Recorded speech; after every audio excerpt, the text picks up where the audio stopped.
Dili, who represented the Chief Justice, she's a family friend, so at least I can claim that I know her and her family. The Chief Justice of Nigeria and I are alumni of the School of Oriental and African Studies. I served under Justice Okuta, Justice Nikitobi, and Justice Uwais. I also can claim friendship with such prominent former presidents of the bar as OCJ Okocha, JB Daudu, Olisa Abakoba, Oke Wali, Mrs. Priscilla Kuye, Augustine Alege. Should I go on? Well, I think I've established my case. I had actually started reflecting on the things I was going to say, but your president distracted me because I was not supposed to be speaking on this panel. And he called me just about 2 or 3 days or so ago and insisted that I should take up the task of the keynote address. I want to thank the governor of Rivers State because towards the tail end of his speech, he actually aroused not only my curiosity but also my enthusiasm, because he raised the critical issues which I may not be able to articulate, but which in my mind should be at the heart of the conversation we are having today. Nigeria, for very strange reasons, because I don't know any other country in the world that has reviewed its constitution over and over and over to the point that the exercise itself merely generates derision among Nigerians. And I say so because I've attended 1 or 2 of these hearings, and from what seems to go on, Nigerians seem to be just yawning and wondering what is there to say again. It does seem to me that the persistence of our problems, our unresolved problems, is directly tied to the quality of our constitution, its ability or inability to inspire the confidence, the commitment of ordinary citizens. Now, I fell in love with the American Constitution, about which I know very little, if anything at all. But I've always gone back to 3 very critical speeches. One is the Declaration of Independence in 1776, which formed the foundation for what will become the American Constitution. Then, of course, there is the ratification of the Constitution itself in 1788, and then the famous Gettysburg speech of Abraham Lincoln, barely 300 words. Now, subsequent amendments of the American Constitution from then till now come to only about 27, with 10 making up the Bill of Rights, largely making up for some of the things that the Constitution framers did not anticipate. Now, I have found in debate about the Nigerian Constitution a lot of issues that continue to reoccur, and I had the rare honor and privilege of serving under Justice Nikitobi in one of the attempts at reviewing the Constitution. What I have found, with no intention to disrespect anybody, was the problem of the quality of people that were sent and have been sent over time to review our Constitution. Nigeria, an event so important, just like everything else in Nigeria, becomes an opportunity to distribute favors, because governors and the president are those saddled with the responsibility of choosing those who are going to represent their communities. And of course, in debate after debate, it has always been very, very difficult to find anything other than a group of tribal unionists coming together to debate about their interests. The result is that, and I saw it very closely, debates generate a lot of tension. And indeed, only last week I was in Enugu to honor the late Justice Aniagolu and launch a book that had been written by him. And it was an account of his experience with the 1989 Constitution.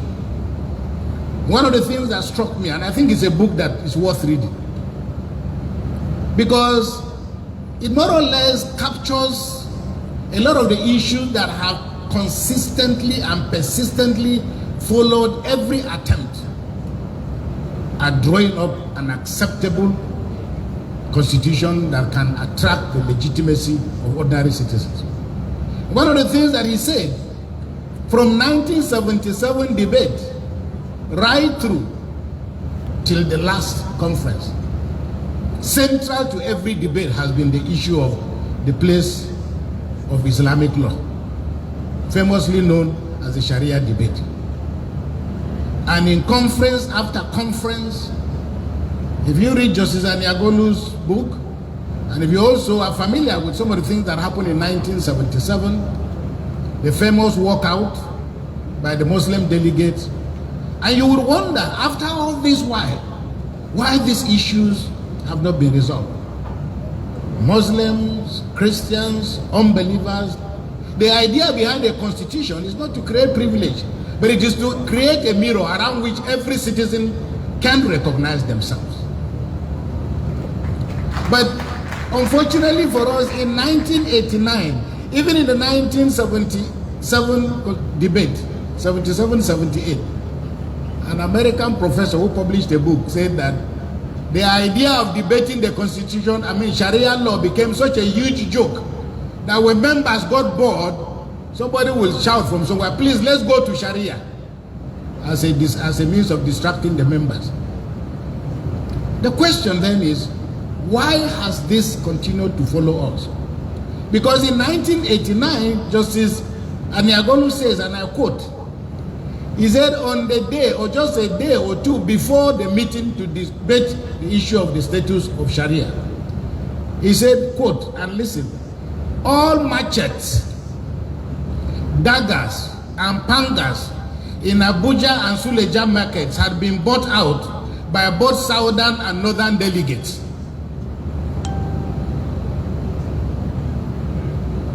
Meaning, what kind of human beings did you send to debate on our constitution?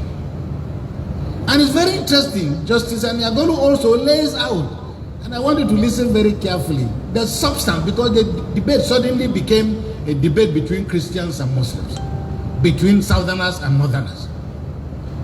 And the inability of the Nigerian political elite to rise beyond these ethno-regional confines must be located as one of the reasons why our country is progressing in reverse.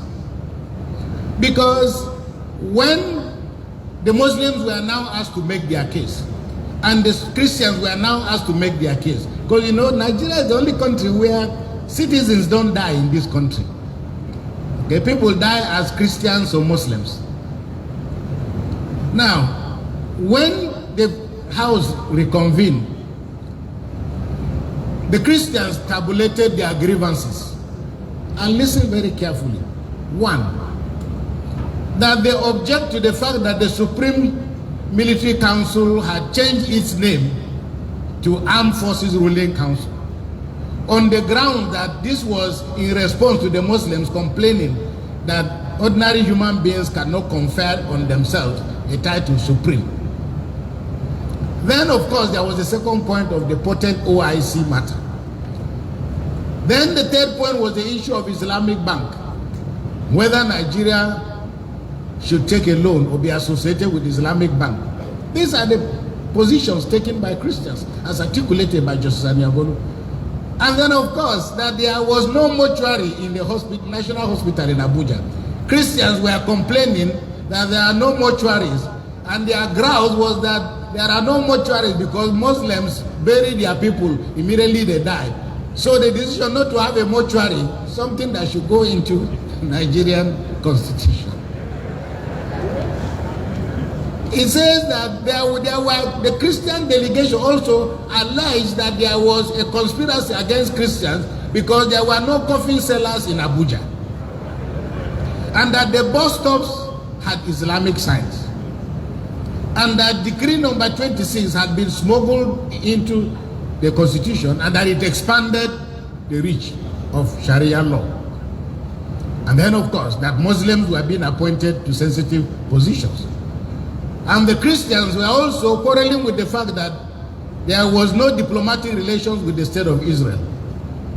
And finally, they raised the question as to why the president of Nigeria decided to send a delegation to Saudi Arabia to accompany Sheikh Gumi, who had been given an award. Then the Muslims lined up their own arguments. One, that the legal system in Nigeria is based on Christian doctrine, and that Nigeria continues to use a Gregorian calendar, which is not acceptable to Muslims. And this gets even more bizarre, that the military salute is in form of a cross, and Muslims should not be allowed to participate in this. And that hospital signs in Nigeria have a cross, and that diplomatic relations with Israel were a problem.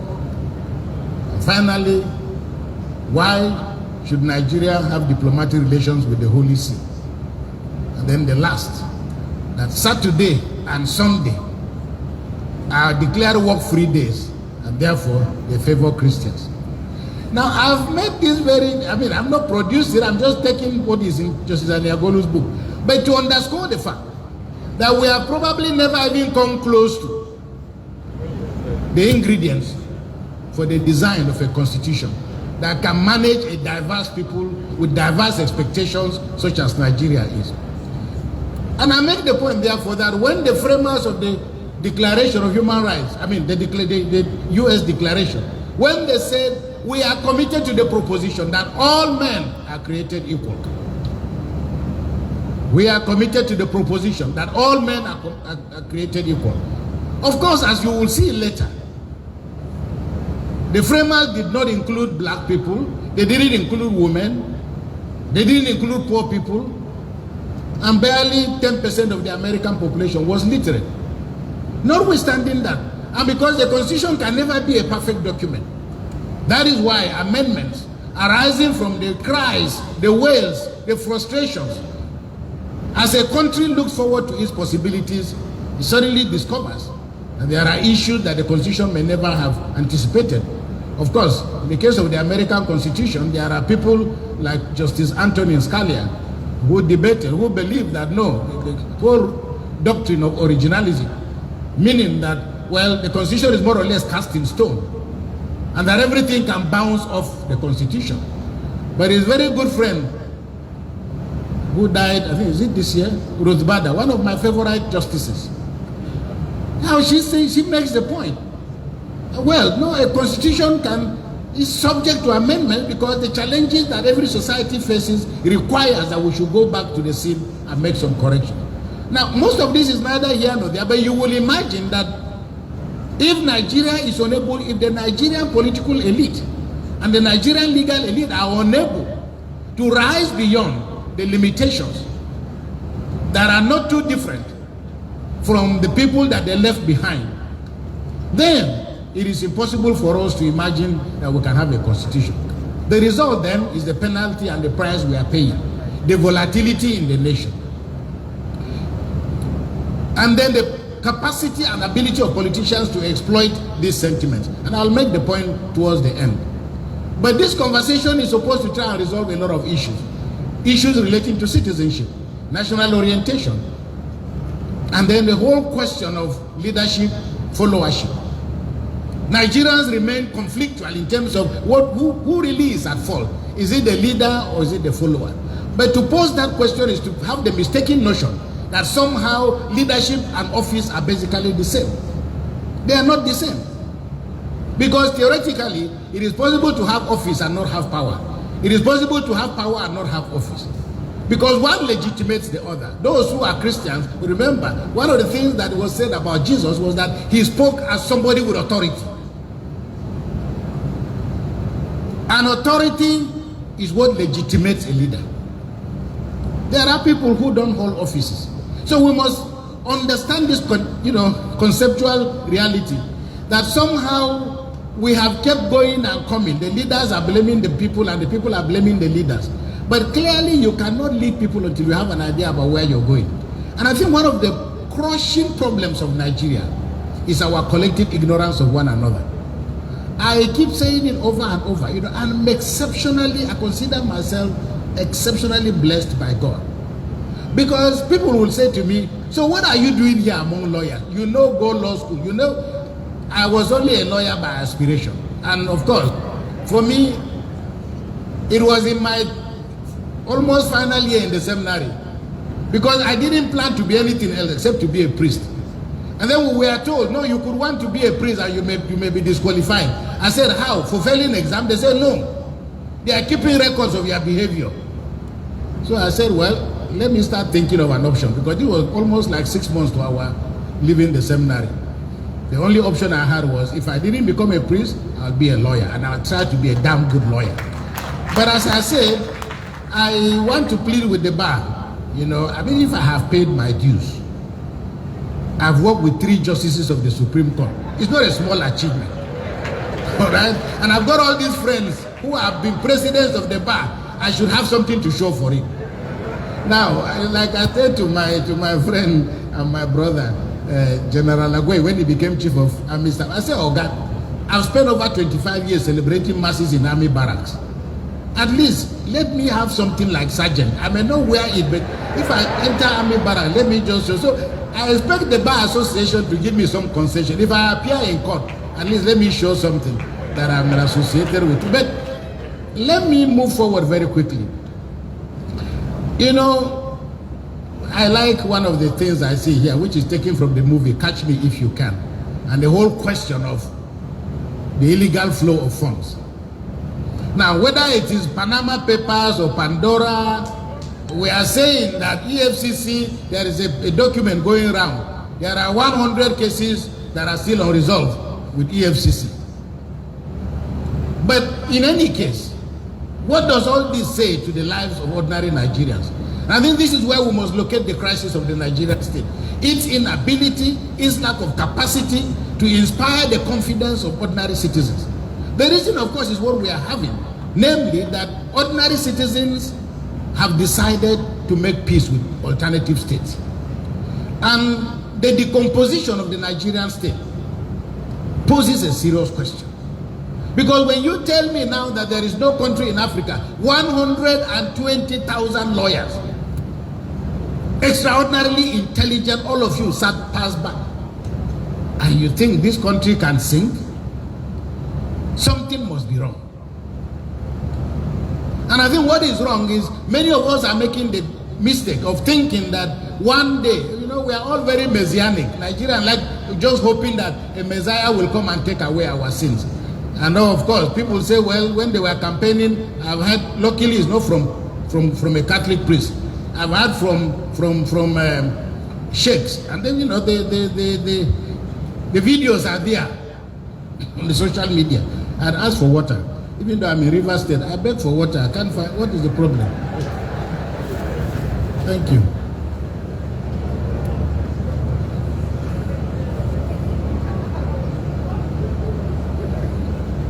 I've raised the issue, that somehow a constitution, every country, constitution is more or less a secular Bible.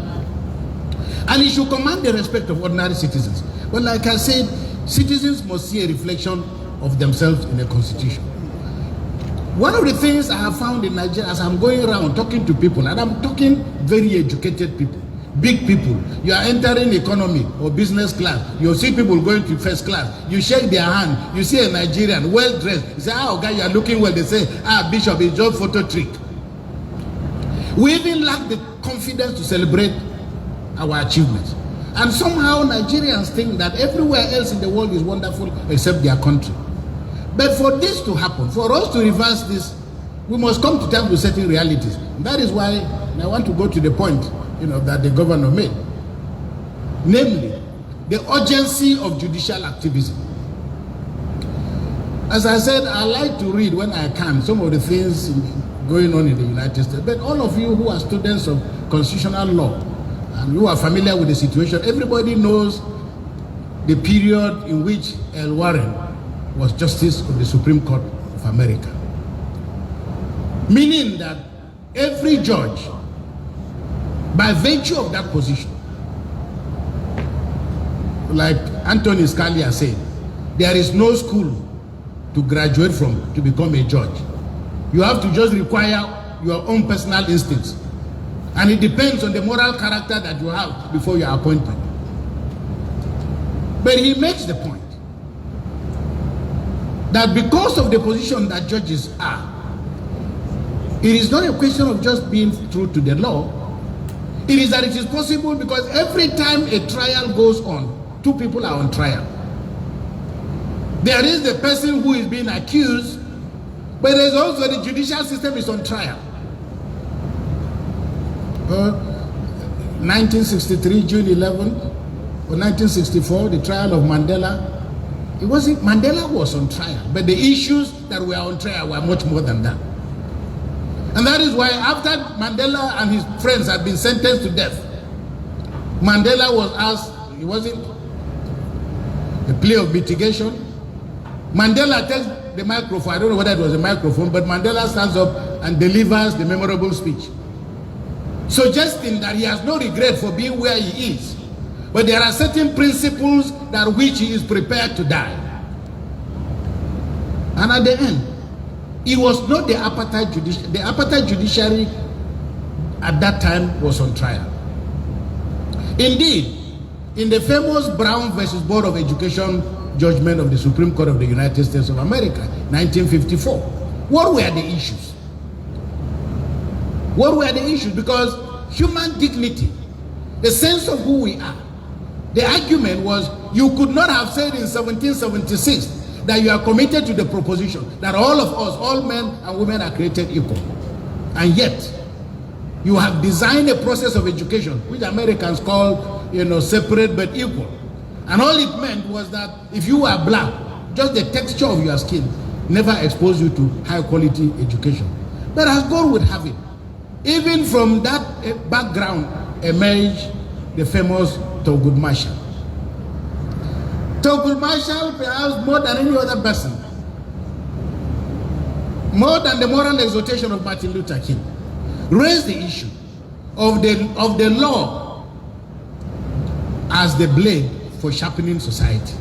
Because if you look at the trial itself and the opportunities it opened, because without Brown versus Board of Education, there probably would have been no Obama. There probably would have been no Condoleezza Rice. There probably would have been no Colin Powell, God rest his soul. Here in Port Harcourt, the case of Professor Yala Amadi, who deserves a round of applause. Because we had lived, when certain terrible things in culture when they become embedded in culture, they become a religion. Now that it was every woman required, if you wanted to get a passport, you require the permission of your husband. They required the courageous decision of Justice Olutu to say, no, it should not be so. So, the point therefore is that lawyers have to constantly be knocking on the bar. Precisely because we have a choice. About 3 years ago, the Association of Nigerian Architects in Lagos invited me to come. I said, well, I don't know anything about architecture. They said, no, just come and talk to us. I said, I've never built a house. They said, no, just come and address us. While I was reflecting, a title came to my head. And the title I gave it was, The Son of Man Has Nowhere to Lay His Head. Building, architecture and the crisis of housing in Nigeria. And I enjoyed writing the paper. And when I made the presentation, they were happy. But the point I was making, and you said the same thing about law, you have a choice to make. You are either a lawyer for the rich and the powerful, or you are a lawyer with enough sensitivity Because every good lawyer has to have a third eye.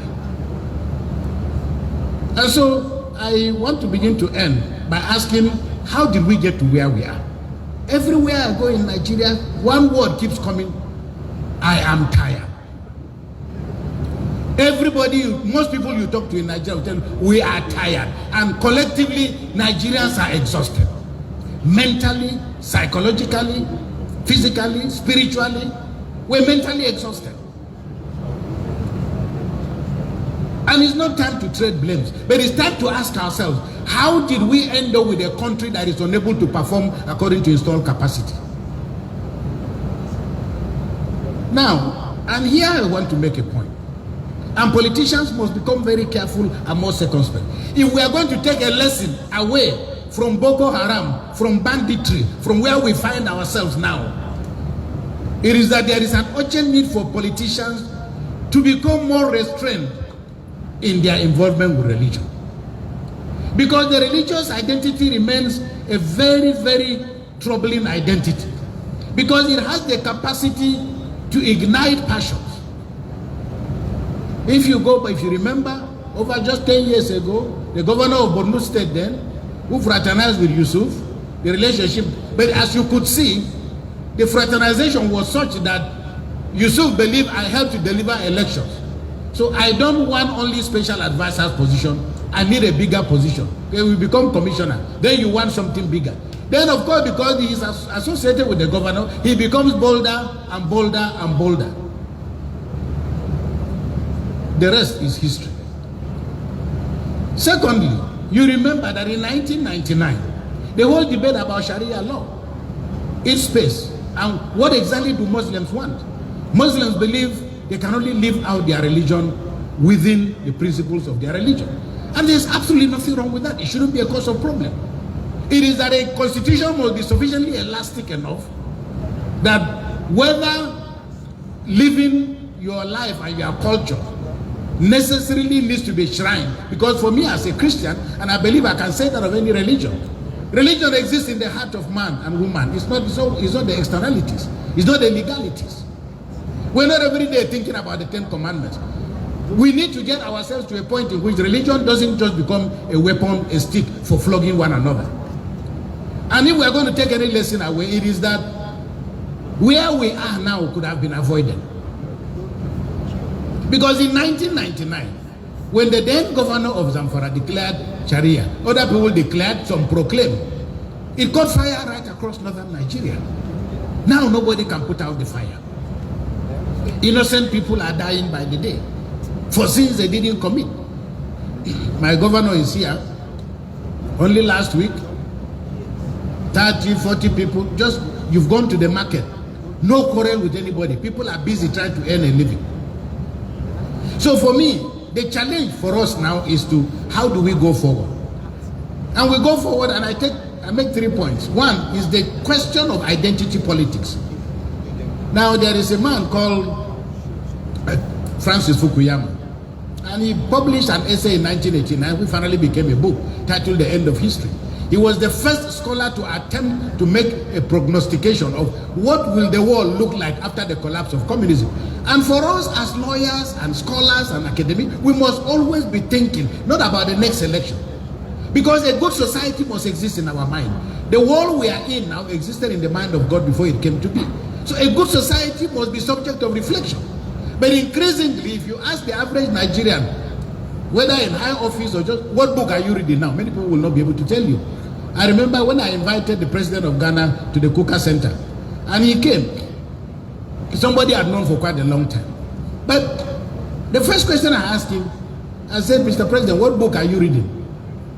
And he told me the title of the book he was reading. At the end, he pulled the book out of his bag and gave it to me. He said, I can always buy another one. But I'm making the point that those of us in position of authority, you must constantly seek renewal of knowledge. Because otherwise, what is going to happen is that you can hold this wonderful position and just end up with whisperers all over the place. Because that means leaders must begin to learn to shed weight. And I mean that metaphorically. That is the kind of people that surround you. Now, Fukuyama proposed something. All Greek, drawing from Aristotle, Plato, and so on. He said there is what you call themos. And themos is the internal thing that exists in your soul, which makes you say, I am somebody. And next to themos is what he calls isothemia. Isothemia simply says, do you know who I am? And all these forces are playing out in our real lives, because you want to be recognized as somebody. A woman you married with no education suddenly becomes educated. She becomes a lawyer. Are you saying you are going to continue to treat her the same way? She's saying, I am somebody. Now, the most dangerous identity is megalothemia. And megalothemia simply says, how dare you fail to recognize that I am superior to you? And an interplay of these identities is what politics is all about. The Constitution, therefore, ought to be a document for negotiation, but also incorporating many of these issues, precisely because if we don't, then we end up with the crisis of the powerful over the weak. Going forward, last week I listened to I listened to a radio program on BBC by young Nigerians. It's called The Comb, what you use to comb your hair. That's the title of the program. You can probably look it up. I was sad. When I finished listening to the program, barely 20 minutes, I was sad. Because young Nigerians, extraordinarily intelligent young people, are agonizing. And they are saying, we are not doing again. We don't want the country. Young men are telling you they are preparing to get married, but they are putting punctuation mark. Because everywhere we turn, the entire country itself, literally, we are like people being crushed by a boa constrictor. There's no space. We want to demonstrate, you can't demonstrate. Every young man carrying a computer is considered a Yakubu. And yet the future lies in the computer. It's not every young man carrying a computer that is a criminal. But when you listen to the agonies of these young men and women, it is that we are forfeiting an entire generation. The traffic of Nigerians to Canada, into the United States and Europe. The average lawyer going to America will need probably 2, 3, or 4 years before you settle down, pass their own bar, and then continue. And I'm sure those of you who have gone and come, because increasingly there are Nigerians who have gone and come. And some are going, some are coming. But it is in our interest. At least the Asians have done this very well, whether it's Singapore, India, or whatever. The internal hostility between the young generation and our generation is unacceptable. Because we cannot go on like this. Therefore, I want to end by going back to Martin Luther King. You know, the famous speech, I have a dream. I'm sorry, it's not my fault that I'm drinking this water like a bushman. This is, you know, many of you are familiar with the I Have a Dream speech of Martin Luther King. And many of you use part of it as a ringtone, where Martin Luther King talks about his four little children. But one of the fascinating things about that speech is that Martin Luther King did not appeal to the Bible. He didn't appeal to the Bible. He appealed to the Constitution and the Declaration of Independence. Therefore, a constitution must have enough material, but also every citizen must be able to ask themselves, can I see a reflection of myself? We are all familiar, those of us who are lay people, even many of us are familiar with what is in chapter 2 of the Constitution. But we are being told it's not justiciable. We cannot say that we are hungry. And because you are saying we cannot say we are hungry, we cannot go to court because we are hungry, well, we will express our frustration elsewhere. Our legal system, therefore, must be such that it has the capacity to interrogate some of the sentiments expressed in the Constitution, but it has to bring life to those arguments. Now, Martin Luther King said, when they went to Washington, and if you are familiar with Washington, you will know where where the Lincoln Memorial is. That's where this took place. And if you walk around that area, you see the statue of Abraham Lincoln. Martin Luther King said in that speech, in a sense, we have come to our nation's capital to cash a check. That's what he said. We have come to cash a check. Because when the architects of our republic wrote the magnificent words of the Constitution and the Declaration of Independence, they were signing a promissory note to which every American was to fall heir. I think it's still an offense. It's a crime to issue a dot check, Abi? Is that not so? That means the Nigerian state stands guilty. He then says that this note, that is a promissory note, with promises to pay all men, yet black men as well, and white men, that they will be guaranteed their inalienable rights of life, liberty, and the pursuit of happiness. He says, it is obvious today that America, read Nigeria, has failed, defaulted on this promissory note. You gave us a check, we took it to the bank. Bank say money no day. Insofar as our citizens of color are concerned. And then he says, instead of honoring this sacred obligation, America has given Negro people a bad check, a check which has come back marked insufficient funds. That is everywhere, here I worked in Ogoni land for about 6 or 7 years. You heard the joke about the young people in the Niger Delta who are being accused of vandalizing pipeline. And we're having a conversation, and some young people said to me, this is Abuja language, we're not vandalizing pipeline, we're not vandalizing pipeline. So we ask government to give us education, they say it's in the pipeline. We ask for water, they say it's in the pipeline. We ask for light, they say it's in the pipeline. We just want to open the pipeline to see all the promises that government has made to us. So in this conversation, the state becomes the accused. Because he says the check has come back to us, Mark, there are not enough funds. But Martin Luther King says, and this is where what I love more, he said, but we refuse to believe that the Bank of Justice is bankrupt. And I think that's what the governor was saying.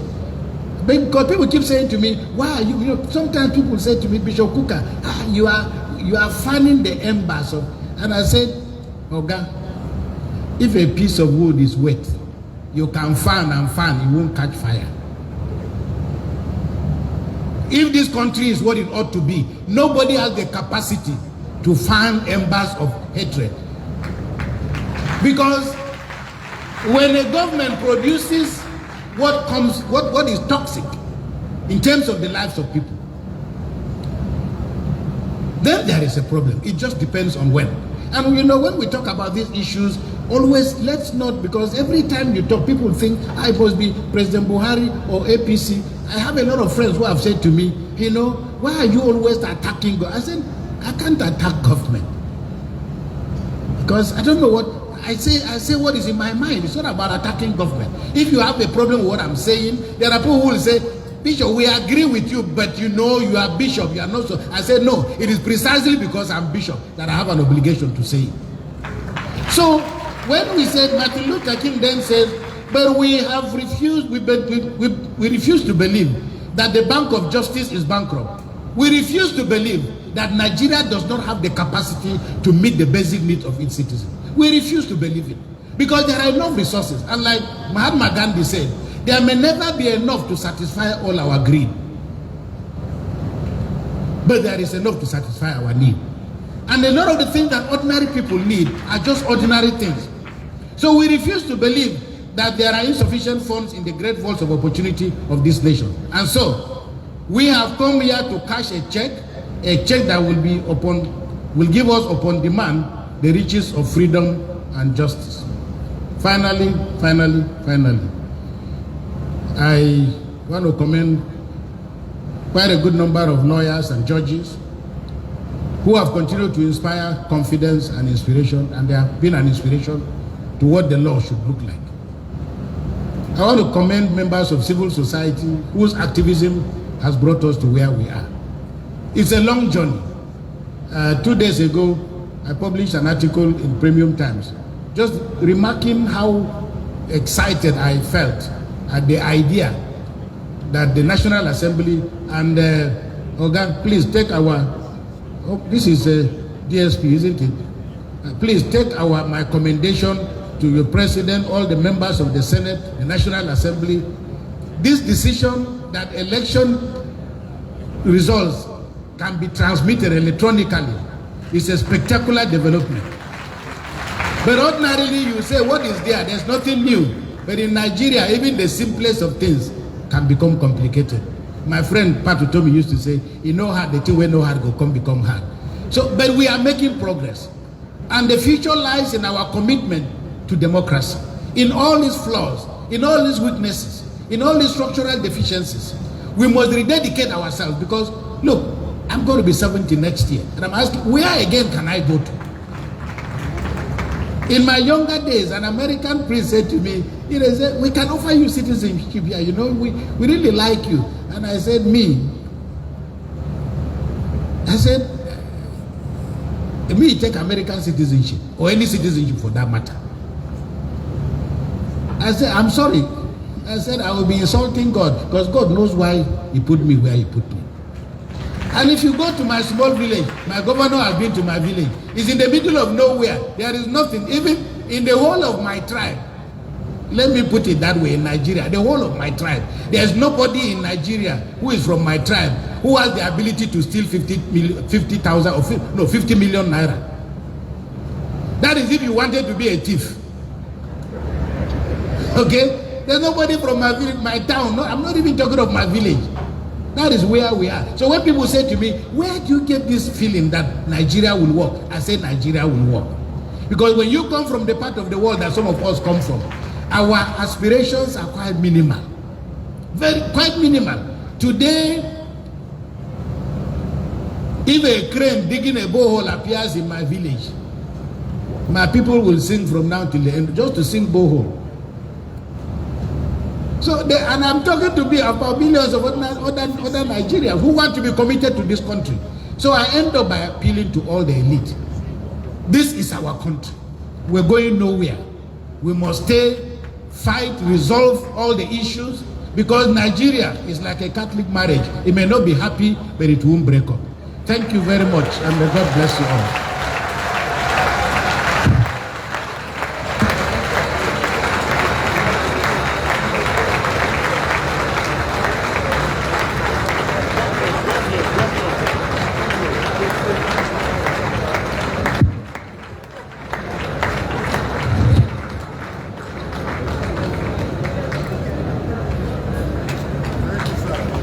I believe we can give a louder round of applause.